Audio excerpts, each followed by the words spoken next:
Now we're talking about the potential fight that could happen this December or maybe next year.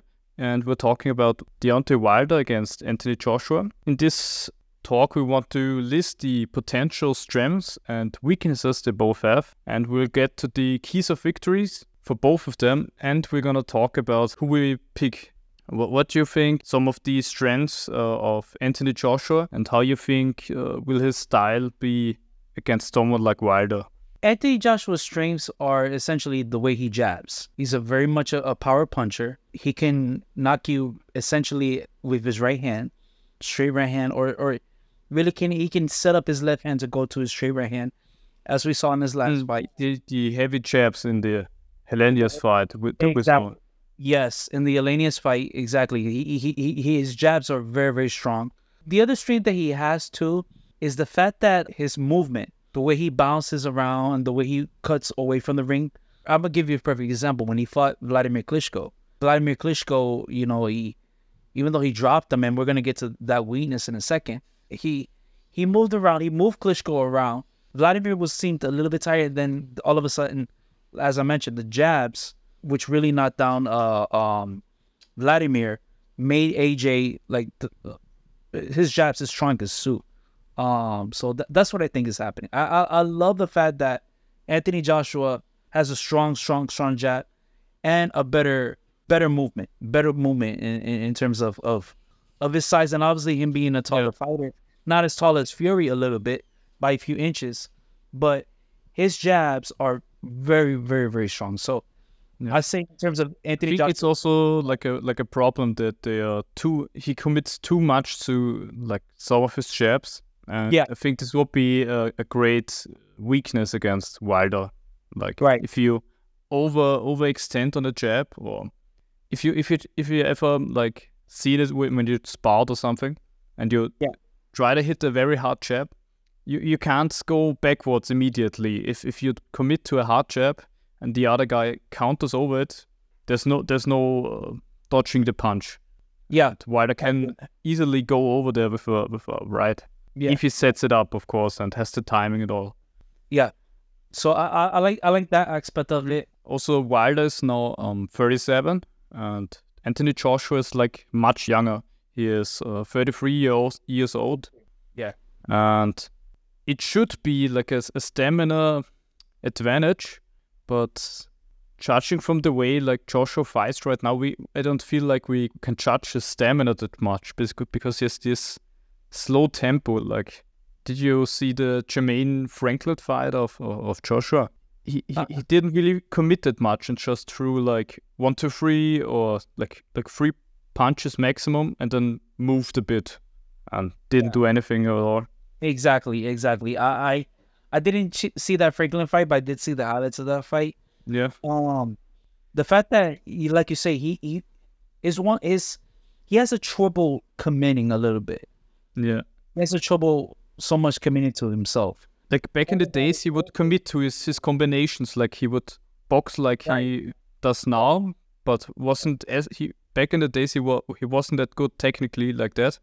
But once he gets your head, he had the confidence to get in there and throw the combinations and get you out of there. Exactly. But now he hurts you, and he goes back to boxing. But that won't work against Wilder, because you need to stop this guy. You can't stay in the 12 rounds and wait till the first right hand of Wilder connects, and then Joshua would be out of there. So as a strength, I would say the strengths of Joshua would be, for me, his combination punching skills, and the fact that he also has like a one-punch knockout power, similar to Wilder. Exactly. Wilder, of course, has a harder punch, but both can hit so hard that it doesn't really matter, and he can KO people with both hands, which Wilder can't. And he has also improved his defense. Yeah. Would you agree, or would you think? I agree. Is somewhat because of his defense, because like I mentioned earlier, his footwork is getting a lot better. It's not necessarily as sharper that he was prior to the Andy Ruiz loss. It's like what we were saying about Pacquiao.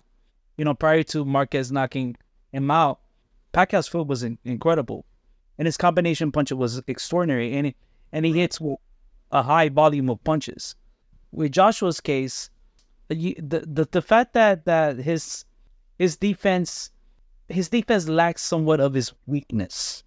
You know what I mean? And that's the main problem. You know, it got better defensively to a lesser extent. You know? Yeah. What I think is also the thing I don't understand from the AJ camp is how they now is like a new trainer. I forgot the name, but he's a good fit for AJ, I think. It's also the guy who trains Errol Spence. Yeah. Oh, Derrick James? Yeah, Derrick James now trains Derrick James. Joshua. They are working good together. I think Derrick James is good bringing the fluidity in AJ. Right. Because Derrick James is also in the same camp as the Charlos. Regis Progress is another one. Yes. And of course, AJ.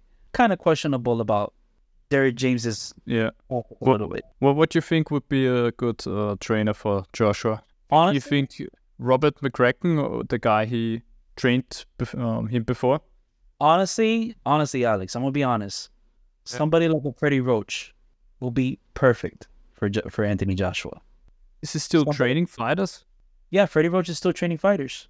So somebody like Freddie Roach, who, as you know, when he got Miguel Cotto, and Cotto was a lot better, more sharper when Cotto was with Freddie Roach as opposed to his uncle, Evangelista Cotto.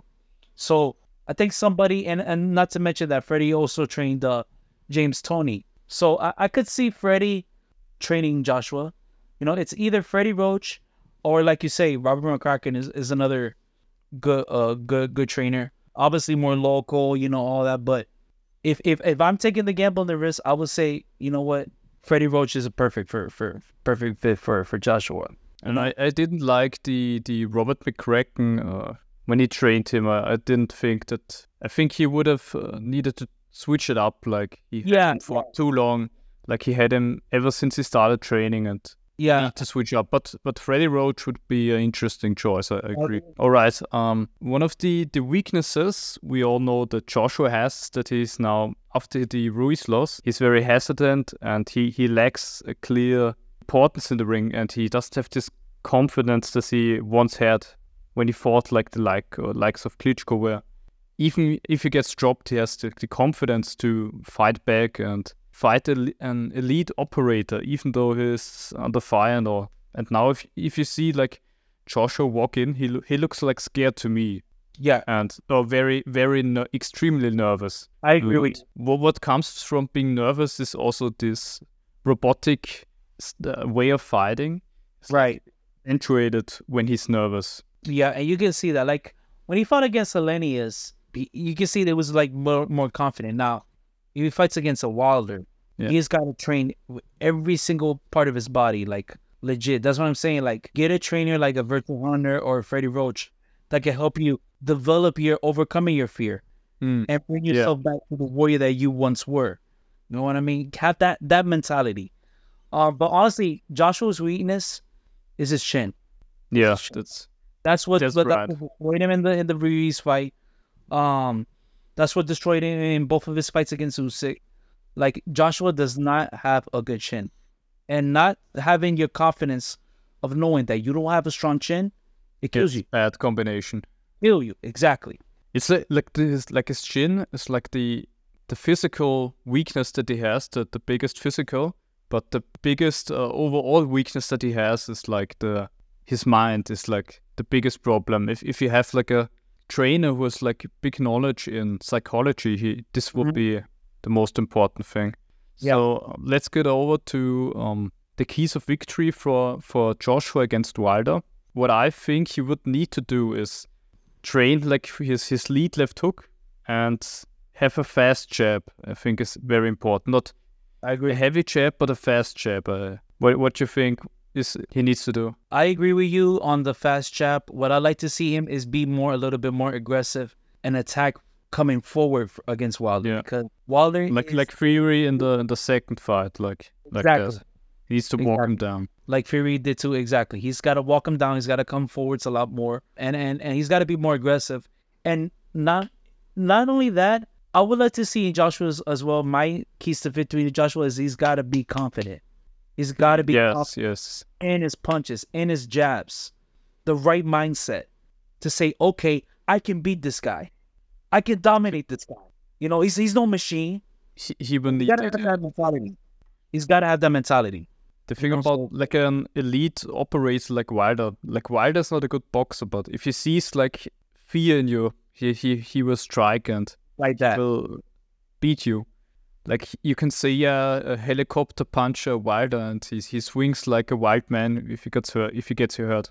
But that will be enough against Joshua. If Joshua cracks mentally, it's all he has to do is like throw a good right hand straight around the pipe, and if he's hurt, then finishing him with some wild stuff he does. That's all he has to do. But and also I think like he not just the mentality, but and we'll talk a little bit about Wilder. But I think the strings as well as that his ring walk, like you mentioned earlier. Yeah, his ring walk is he's got to be confident. He's got to have that pit bull mentality. You know, like he's got to play. I can give you a song. He's got to play Red Hot Chili Peppers "Can't Stop Me," just the way that Vladimir used to do it. Not just owning the crowd, but have this pit bull into your face. Have that mentality of saying, you know what, I can beat this guy. I can beat this guy. You know, so that's what. And when he gets Wilder hurt, one of the things he needs to do is like he needs to commit and throw the fast combinations like. Right. Like, did you see his Joshua against White? White, Dillian White. I think it's one of the better fights of him. He was young, but the way he then switched it up, he also got hurt on the fight. And later on, he switched it up with the combinations, had throw through some beautiful uppercuts and finished it. And this is what he needs to do to win against Wilder. It's not going jab here, jab there, and hope to get the decision at the end. It's too dangerous against Wilder. He's got to come forward. He's got to come forward. He's got to do toe to toe. He's got to be in the pocket. Got to be in the pocket. If you're Anthony Joshua, you've got to become the aggressor. You cannot be the defender in this fight, because if you be the defender in this fight with the fear in your eyes and the look in your face, then it's waiting to get clipped. Yeah. Okay. Let's get on and talk about some of the things about what Wilder needs to do. And right now, as you said, Wilder is like the much older guy. But one thing that could be like a huge advantage for him, I think, is his weight. His last fight, he was much lighter than against Fury. He was like 214 pounds. And against Fury was like 240 nearly. He's much lighter, like at the weight he normally fights now. Yeah. And of course the power is, but only the right hand for Wilder. The straight right hand is like the biggest trick that this guy has. But it's a good trick, as Paulie Malignaggi always says. I love the way Wilder, and I've been covering Wilder for years, since him turning professional. In fact, I have on my notes that I did a few years ago, a long time ago, of him being that star. He has that star potential. You know, he has that factor that you can't teach in boxing. You know, when you with the crowd, when you shout "Bob Squad," you know, whenever he says that confidence, that pit bull mentality, that hunger mentality, you know, he has it. Believe you receive it. You know, when he says all those things, you know, he has the fighter mentality that I'm going to get you and I will beat you up. I'm going to knock you out. I've always felt like he is one of the most confident fighters, even though he loses, and he lost. I mean, his fights with Fury are classics, you know, as like a throwback to Holyfield Bowl, you know? Yeah, it's a great trilogy. I think coming off of this fight, coming off of the trilogy, I think this is going to be the chance for Wilder to be as confident as before. And I think, and we're going to get to the strengths and weaknesses and the keys of victory, I think now this is going to be the test for him to say, I can beat this guy. If I beat this guy, I will get a chance to face Fury again. If he beats someone like a Joshua, or even if he beats like a guy like Andy Ruiz, if the Joshua fight doesn't happen this year or even next year, he needs someone like a Ruiz then. And if he beats then, his star power would potentially be back at the point That's when he fought Fury, and then he challenges whoever has the belts. Then maybe Usyk or whoever. Exactly. But do people on the streets know who Wilder is, or is this only boxing fans? Or yeah, just boxing fans, not casual fans on the street. I mean, they know. Let's be honest. Terence Crawford is a more popular fighter now than Deontay Wilder, you know. But it goes to show you that his, how should I say this? The last few years when he was WBC champion and he was the heavyweight champion of the world, yes, there were fans of the media that, you know, and the media people that cover boxing in general didn't give him much credit and much respect because he was the last American to do it since Chris Bird in 2003, 2004. There's some casuals, not all, but some casuals that don't know who he is. But he does have the star power. When he was getting ready to fight Fury, because of the Fury fights, it elevated him. I like that. Feel they need someone like Wilder. He needs someone like Fury to sell the tickets and get like the best out of him. I think. Yeah. If he gets more opponents, not just Fury. I'm not so big about a Tyson Fury 4 fight with him. But if he gets like another 2 fights with Joshua, 2 fights with Reese, then get 2 fights against Usyk and all that. This would make like Wilder into not like all-time great fighter, but he would be remembered then. This is gonna be the fight. This fight and the winner of Usyk and Fury, if it's gonna be Fury for the 4th time, that will cement his legacy. Because I think he really has 2 or 3 fights left in him, and I think he's gonna call it quits. Really after his 3rd fight, honestly. Yeah, he doesn't have that much time. I don't think he will be fighting when he's 40. Yeah, I don't either. I don't think he'll be fighting when he's 48. And think about it, he is a year older to Novak Djokovic in tennis. And the fact that Novak Djokovic at 36 is winning Grand Slams more so than Deontay Wilder is winning titles is extraordinary. You know, the age gap of it's let me ask you this. Do you see now that athletes in their 30s are peaking better than athletes in their 20s? Like right now in boxing, I think so. I think so very much because like back in the 80s or even before that, like you look at the champions like Floyd Patterson or Muhammad Ali, they all became champion when they were in the 20s. Right. Early 20s, they were champion.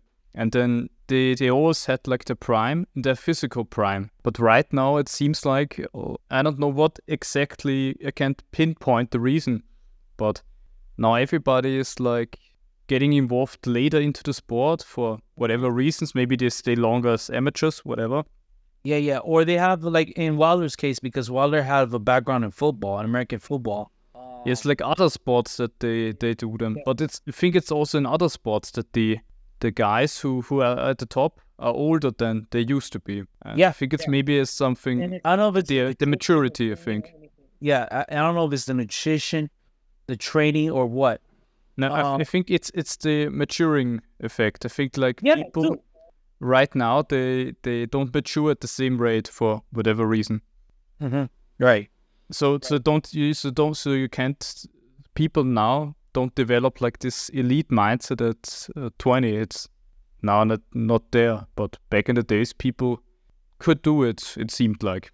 Yeah, exactly. It's like somebody, actually a tennis legend, said this, that today's 33 is 27 back then. You know, that age is like the peak age now versus the 27 years back then. You know what I mean? Yeah. It's true, but it's true, but it's so strange. Do you have like an explanation with it? I also wondered that recently. For example, like I'll give you a perfect example. I know this is a boxing podcast, but since I've been getting into tennis as well, which is similar because obviously one-on-one sporting, it's almost like a fight too. But in tennis, the big 3, which is Rafael Nadal, Roger Federer, Novak Djokovic, they've all won most of their major Grand Slams in their 30s. And if you look at, for example, the heavyweight division, they're champions in their early mid-30s, right? You don't see that much younger.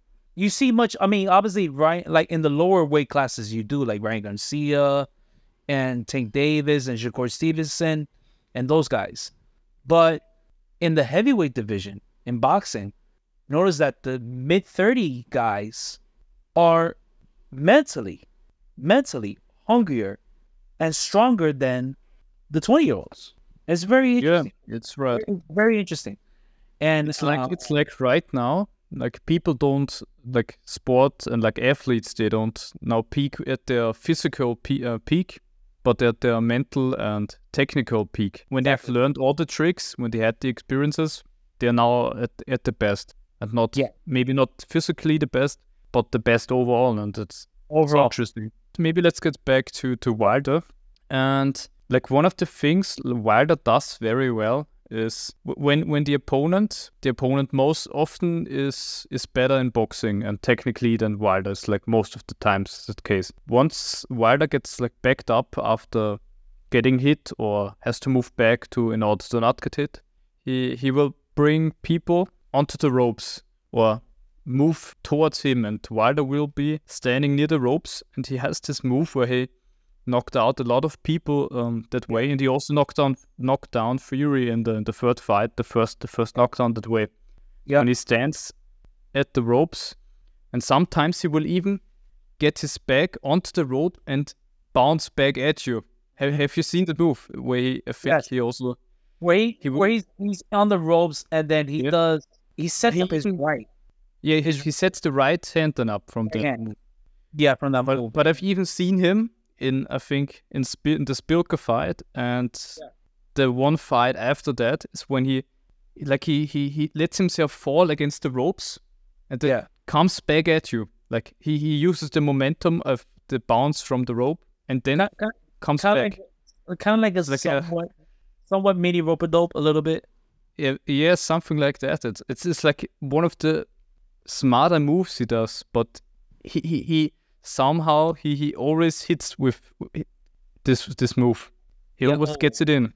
Yeah, I think and this will be a great move against Joshua, because Joshua will outbox this guy. And once he gets in this spot, because then AJ is in this position where he now mentally doesn't overcommit or doesn't go for it and throws the combination, but he will still commit, but not commit enough, and then he will be in this strange position where Wilder will get off this move, I think.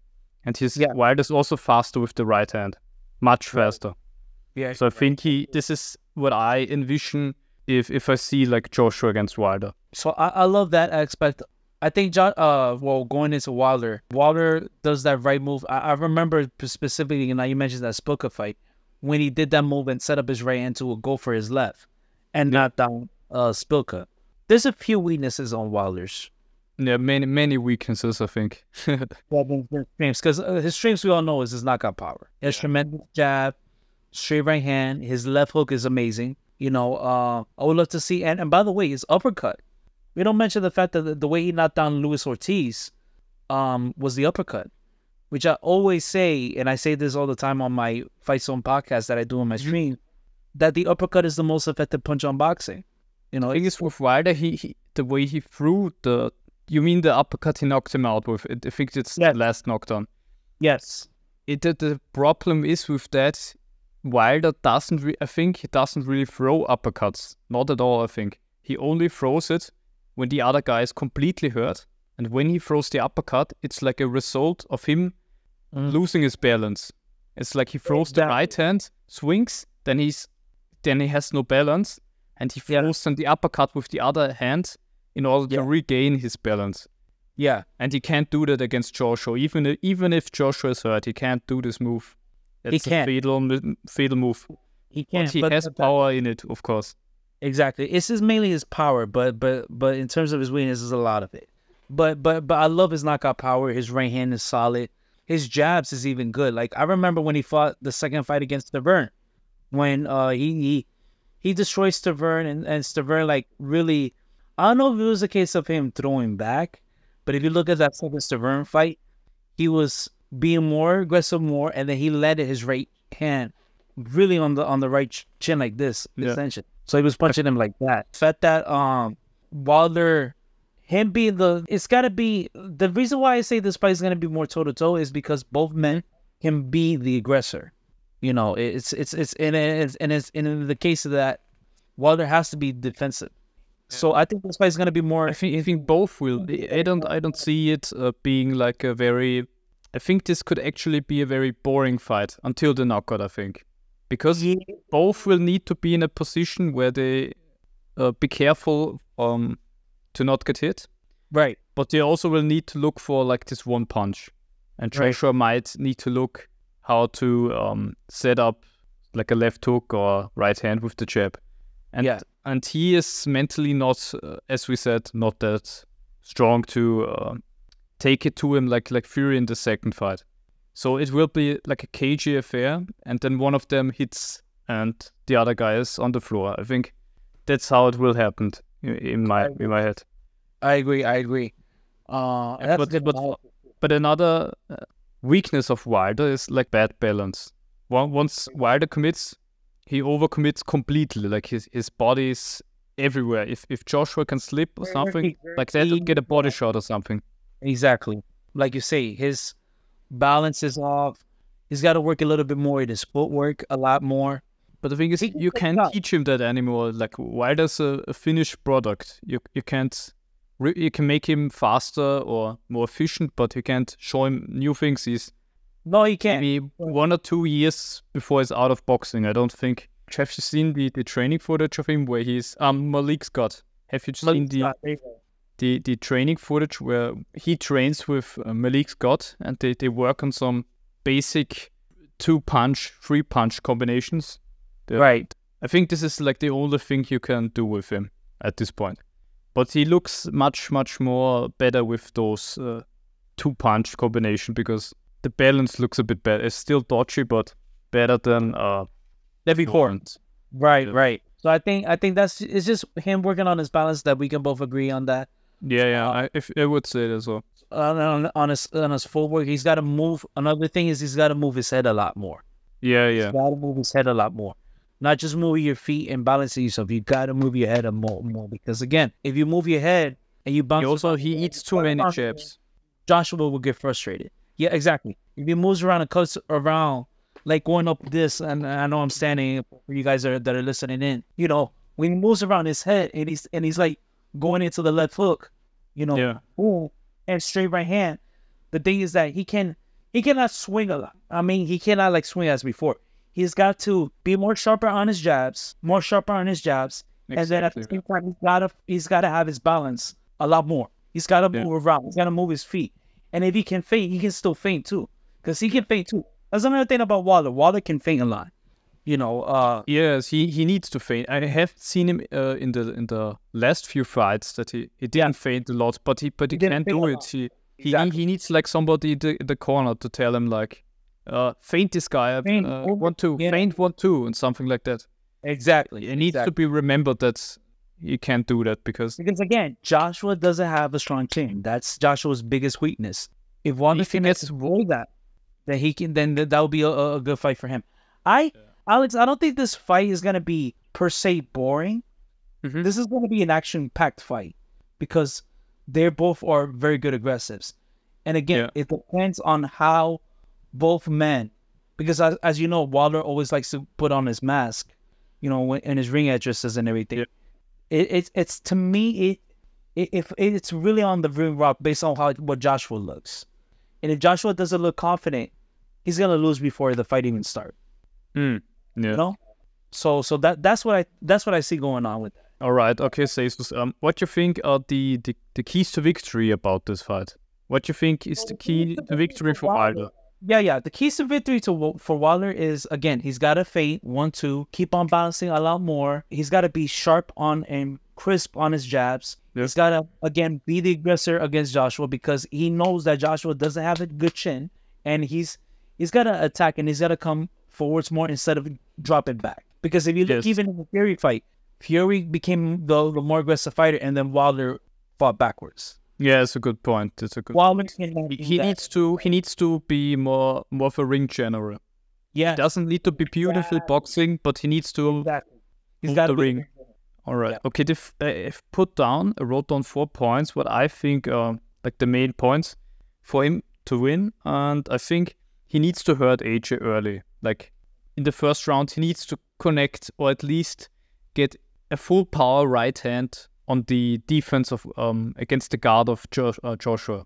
Just mentally show him, if you make a mistake here, you'll be done. He needs, as you said, good point at the feint. He needs to feint before he throws the right hand. And the right hand off the rope will be a good thing. And he needs to catch Joshua in a surprising situation, like off the ropes, or what he also does after the break of a clinch, and then immediately jump in. Like he knocked out Leo with that. Like many heavyweights, they don't expect you to immediately jump in after a break has been. They break you up after the clinch. Yeah, breaking up. Jumps in with the 1-2, and it's they catch you lacking in concentration. Okay, that should round up our months on Joshua Wilder. And what is your final prediction? Then I will give mine. Before I give my prediction, also the most important thing, and I know this is going to be brought up a lot, the fact that whoever is going to be the referee has got to tell both of these fighters what are the trunks are low, what is high, and what is low. Because we don't want to see what happened with Usyk. Don't put any controversies again. And again, it could be controversial no matter what. But not something like that silly that can be pointed out within 1 second. Exactly. My prediction for that fight, I'm actually going to give the edge to Wilder. Because, again, lately, the confidence for Joshua, to me, is not there yet.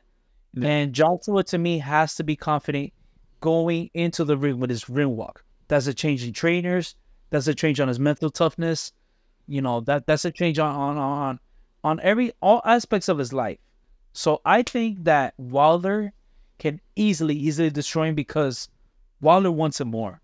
Wilder knows to fight Joshua, if he wants to get through either Fury or Usyk, mainly Usyk, if Usyk beats Fury, then he needs to go through Joshua. He has to go. And he needs to be impressive as well. If he I'm going to predict an immediate shot, like he won't be mandatory. I think don't think he gets like a mandatory number 1 position if he beats Joshua.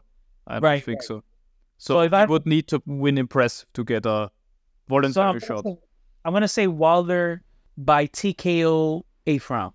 Okay, interesting. As you've also maybe already heard, I would favor Wilder highly in this fight. It's of course a shootout. It's not. I wouldn't say 50-50. I would say it's like 70-30, and I pick Wilder because of the mentality. It's like Wilder got knocked out, but he doesn't have this psychological scars like Joshua has from the defeat. He comes out, does the same thing as usual, and he's even more confident for whatever reason.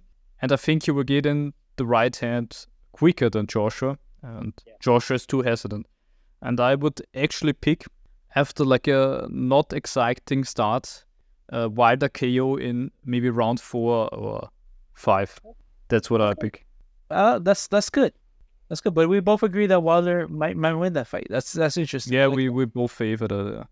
All right. Okay, then thank you for listening.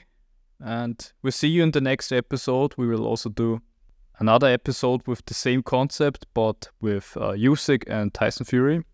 And also watch that. Join the Facebook page of Jesus called The Fight Zone. You can support my work on Patreon. For $1 a month you can get access to a back catalog of hundreds and hundreds of videos of colorized and restored boxing fights. Thank you for watching, and we'll see you in the next episode.